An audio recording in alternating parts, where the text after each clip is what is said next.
తన కంఠస్వరం సంత వీధులలో వినబడట్లేదు. అతను దేవుడి మందిరానికి వస్తున్నాడయ్యా. దేవుడి మందిరానికి వస్తూ ఇప్పుడు ఇంత ముందులాగా ఎగిరినట్లు కేరింతలు కొట్టట్లేదు, సంత వీధులలో ఎగరట్లేదు. అతను నరిగిన రెల్లును కూడా విరవడయ్యా. ఇంతకుముందు ఒకప్పుడు తెలియదు, అతనికి తెలియక అందరికీ కీడు చేసేవాడు. కానీ ఇప్పుడు అతను మక్కమక్కలాడుతున్న జనపనారి ఒత్తిని కూడా ఆర్పట్లేదు. అంటే జనపనారి ఒత్తి మక్కమక్కలాడుతుందంటే ఎప్పుడు ఆరిపోదామని చూస్తూ ఉంటుంది ఆ జనపనార ఒత్తి. అయినా అటువంటి ఒత్తిని కూడా అతను ఆర్పట్లేదు. ఇప్పుడు ఒకప్పుడు బలులు అర్పించేవాడు, ఒకప్పుడు కేరింతలు కొట్టేవాడు, ఆరిసేవాడు.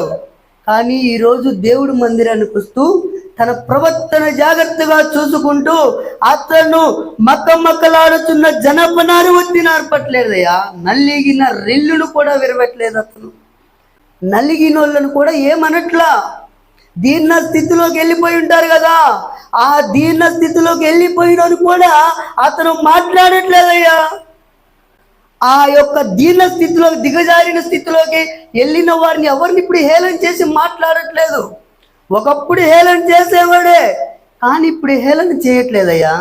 దేవుడు మందిరానికి వస్తున్నాడు.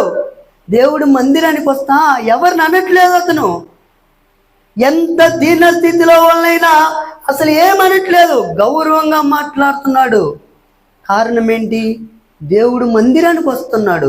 ఒకప్పుడు వాడు అలా ఉండేవాడు, ఇప్పుడు ఇలాగ మారాడు అని సాక్ష్యం చెప్పుకోవాలి. వస్తున్నారు, వాళ్ళలో దురాశ లేదే.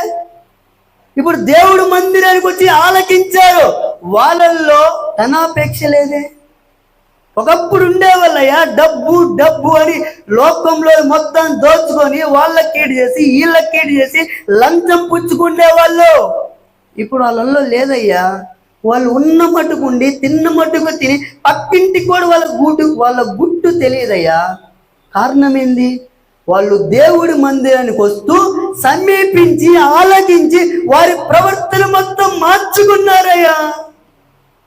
ఇప్పుడు వాళ్ళు వ్యభిచారం చేయట్లేదు, వారు దొంగతనం చేయట్లేదు, వారు అబద్ధం ఆడట్లేదు, వాళ్ళ దురాశ లేదు, విగ్రహారాధన లేదు, కామాతురత లేదు, మొత్తం చంపారయ్యా. ఎందుకు?